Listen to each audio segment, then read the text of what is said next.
الحمدللہ وکفا وسلام علی عبادہ الذین اصطفى وبعد۔ ناظرین کرام، نئے اسلامی سال کا آغاز ہے۔ اللہ کرے یہ سال پورے عالم اسلام کے لیے اور پورے عالم انسانیت کے لیے باعث خیر و عافیت کا ذریعہ ہو۔ اس اسلامی سال کا آغاز محرم الحرام کے مہینے سے ہوتا ہے، اور یہ مہینہ محترم مہینوں میں سے ہے، اور اس مہینے میں بھی خاص طور پر 10 محرم الحرام یعنی عاشورہ کا دن بڑی فضیلت کا دن ہے، اس لیے کہ کئی پیغمبروں کے بعض بڑے بڑے واقعات اسی دن پیش آئے۔ تو محرم الحرام جہاں ہجرت کا عظیم پیغام دیتا ہے، حضرت عمر رضی اللہ عنہ کی شہادت بھی اسی مہینے کے اندر ہوئی، لیکن آج کی ویڈیو میں ان تمام چیزوں کا ذکر کیے بغیر صرف مجھے یہ بتانا مقصود ہے کہ حضرت حسین رضی اللہ عنہ اور پورے اہل بیت کی شہادت کا جو عظیم سانحہ پیش آیا وہ آخر کیوں پیش آیا، واقعہ کربلا سے ہمیں کیا پیغام ملتا ہے، کیا سبق دے گئے جگر گوشے رسول صلی اللہ علیہ وسلم، اور کیوں انہوں نے خود اور پورے اہل بیت کے ساتھ قربانی کی عظیم داستان رقم کی۔ ناظرین، یہ جاننا بہت ضروری ہے۔ اصل مسئلہ یہ ہے کہ اسلام نے نظام حکومت کے لیے جو طریقہ اللہ کی طرف سے ہمیں بھیجا گیا ہے، اس میں لوگوں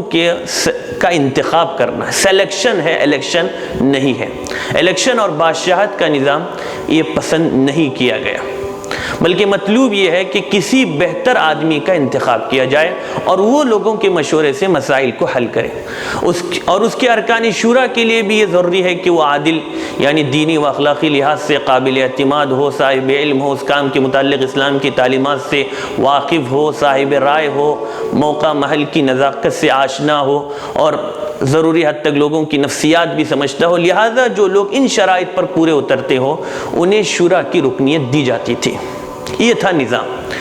حضرت حسین رضی اللہ عنہ کی جنگ یزید کے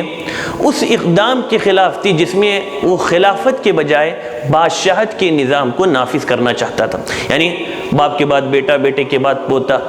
اور اس بادشاہت کے نظام کے اندر بہت خرابیاں تھیں جس کا نظارہ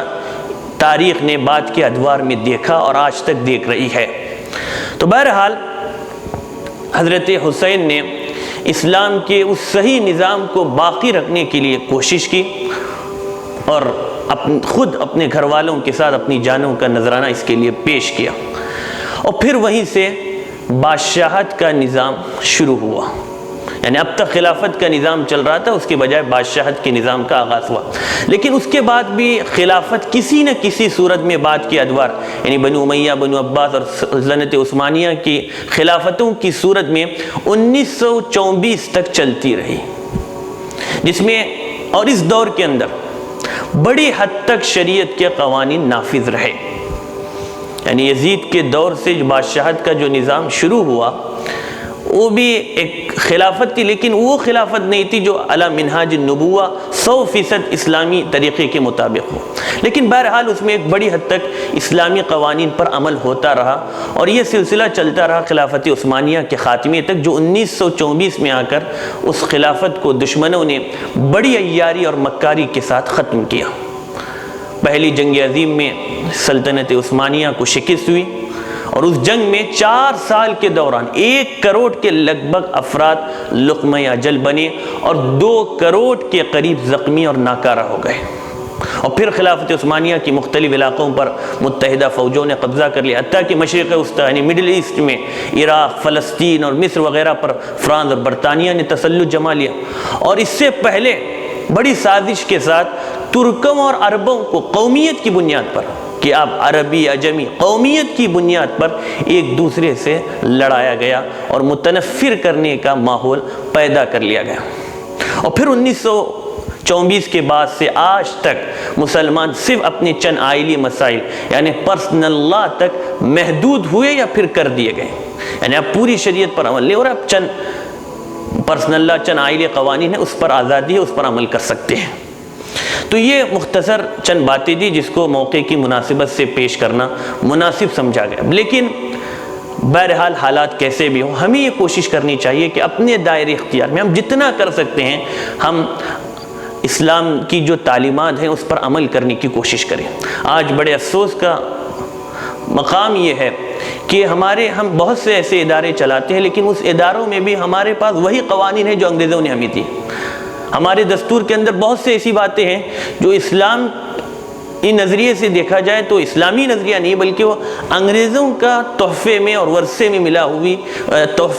ملی ہوئی چند چیزیں جو ہم تک پہنچی ہیں، اور ہم ابھی تک اس کو لیے ہوئے اور اس پر عمل کر رہے ہیں۔ تو کوشش یہ کرنی چاہیے ہم جہاں تک ہو سکے اور جتنا ہم کر سکتے ہیں اسلام پر ہم عمل کرنے کی کوشش کریں، اس لیے کہ اللہ کا قانون ہے۔ دوسری اور آخری بات یہ ہے کہ 10 محرم کو روزہ رکھنا سنت ہے، اور ایک دن کے روزے پر رسول اللہ صلی اللہ علیہ وسلم نے فرمایا کہ 1 سال کے گناہ معاف ہوں گے۔ کتنا سستا سودا ہے، ایک دن کا روزہ پکڑیں اور اس کے 1 سال کے گناہ معاف ہو جائیں۔ لیکن اسی کے ساتھ رسول اللہ صلی اللہ علیہ وسلم کی یہ تعلیم بھی رہی کہ صرف 10 محرم کی بجائے 9، 10 یا 10 اور 11 کا روزہ رکھا جائے، اس لیے کہ اس وقت 10 محرم کو یہودی روزہ رکھتے تھے، تو رسول اللہ صلی اللہ علیہ وسلم نے فرمایا یہودیوں کی مخالفت کرو۔ 1 منٹ کے لیے آپ غور کرنے کی بات ہے کہ عبادات تک کے اندر یہودیوں کی اور غیروں کی مخالفت کا ہم کو حکم دیا گیا۔ پھر تو اگر عبادتوں کے اندر مخالفت کا حکم ہے تو پھر دوسری چیزوں میں تو بدرجہ اولا مخالفت کرنی چاہیے۔ اللہ تعالیٰ صحیح طور پر ہم کو سمجھنے کی توفیق نصیب فرمائے۔ وآخر دعوانا ان الحمدللہ۔ دیش دنیا سے جڑی خبروں اور اہم دینی پیغامات کو دیکھنے کے لیے ہمارا یوٹیوب چینل فکر و خبر ٹی وی سبسکرائب کریں اور بیل آئیکن پر کلک کرنا بھی نہ بھولیں تاکہ ہماری ہر نئی ویڈیو بر وقت آپ تک پہنچے۔